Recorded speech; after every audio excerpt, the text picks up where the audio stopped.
Yeah, the whole stupid terrorism thing, you know, Uh-huh. and which isn't true. It's just like one guy who spoiled it for everyone else. Uh-huh. Yeah. Yeah, that's the thing. That's the stereotype that we have against us, you know, Arabs. Mhm. Well, yeah, there's a lot of stereotypes of Mexicans.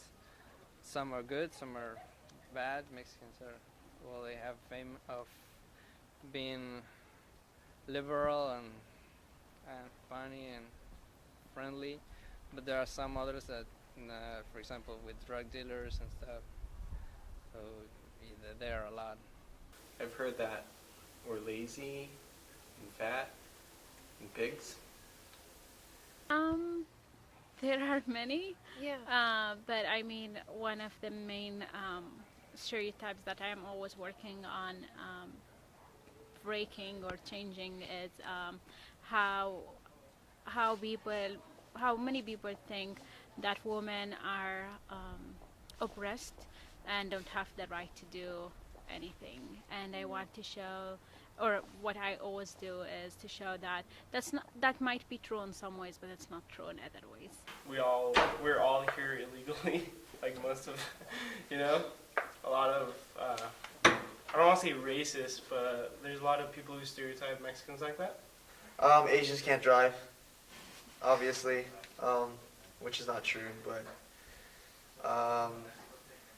like we have small eyes, which obviously have pretty big eyes.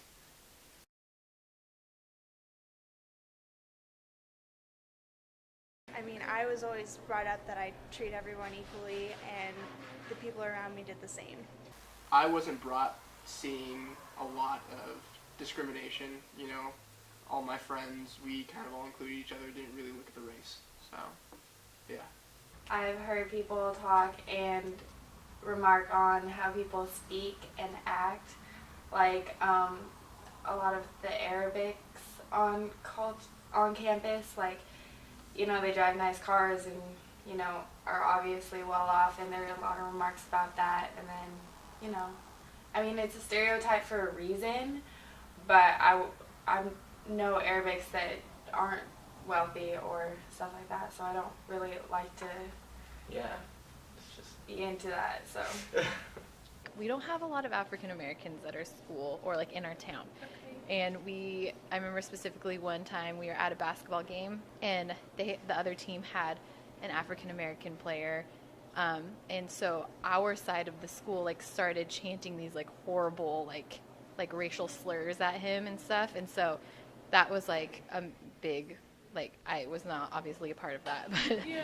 I didn't, yeah, it was bad, and we got in trouble. Like, we were in the newspaper and stuff for like the slurs that were said and everything. So I don't know. I see sometimes I see, like, especially at my old high school, some of the Mexican kids were referred to as like thugs and a little bit more criminally inclined people. Well, if we're not assuming here, I mean, just the typical racial slurs and stereotyping and other, whether serious or humorous behavior, but nothing that you don't see from any group of younger people.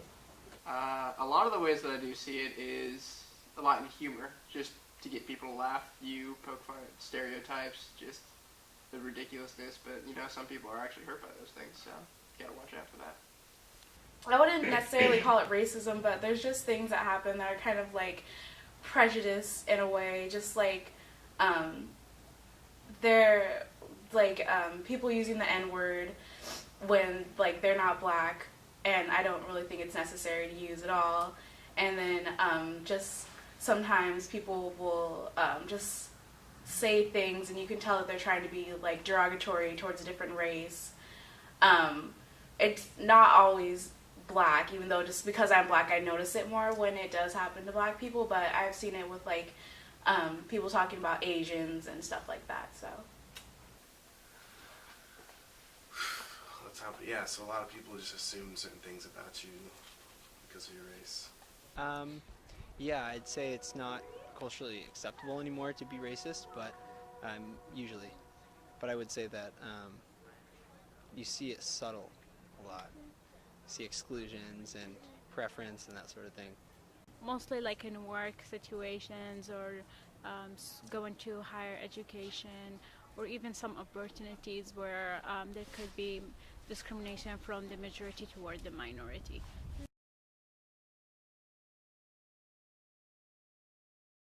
It sounds funny, but I've just gotten some like dirty looks and just hey beaner and this and that.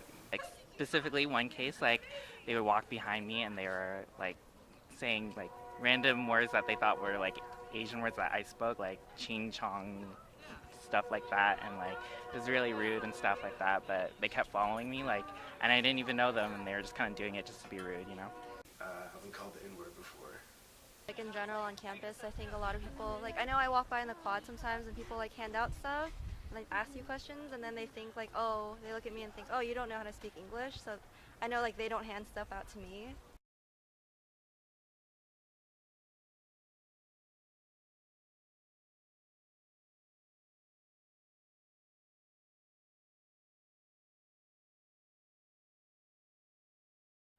Have you ever considered your whiteness as like a privilege in society or thought about it in that No. way?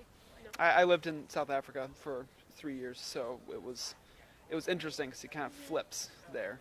So I've seen both sides. Unfortunately, yes, I have. Like, I have black friends who have been like followed around in stores and stuff for like no reason, and I feel like being white just automatically gives you, like, people think of you better automatically just for no reason, but it's there. So Not necessarily like as a privilege, but I think other people probably view it as that. Okay. But like, I mean, no, I don't think I ever have really viewed it as like a privilege. Oh yeah. Yeah? Oh yeah. How so? Big advantage. Anytime I'm in a job interview or approaching strangers, in an office or something, I just know people feel safe because I'm white. Mm-hmm. I have never considered my whiteness as a privilege because I've never experienced anything different.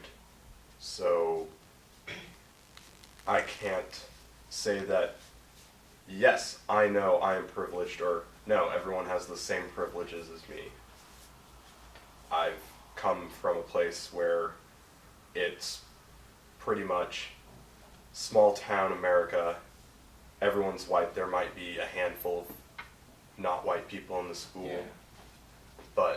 And even then, for them, they're just kind of like us.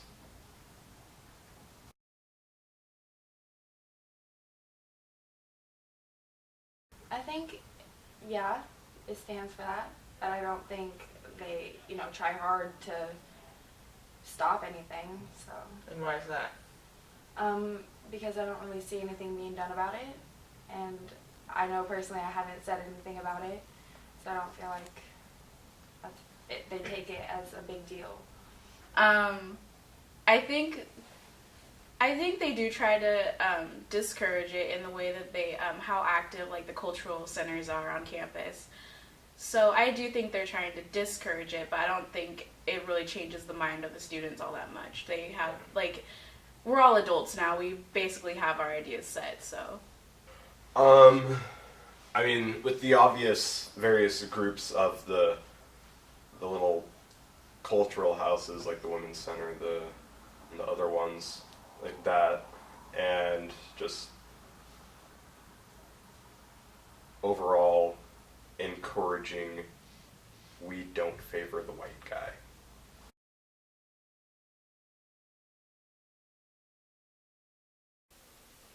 Here now, never. No, never. Never? It's really awesome. No, strangely enough. I feel like Oregon State is like a pretty diverse community. No, not really. Honestly, OSU has an incredibly inclusive community. I mean, people like to joke around, like I said, stereotypes, just try and bring humor out, but overall, no, not really. I mean, OSU's got a great community that kind of welcomes everybody. No, because there's a lot of Asians here, so no. Oh no. No? No, I haven't. Actually, that's what I thought would happen when I was coming here, but it's not what I saw.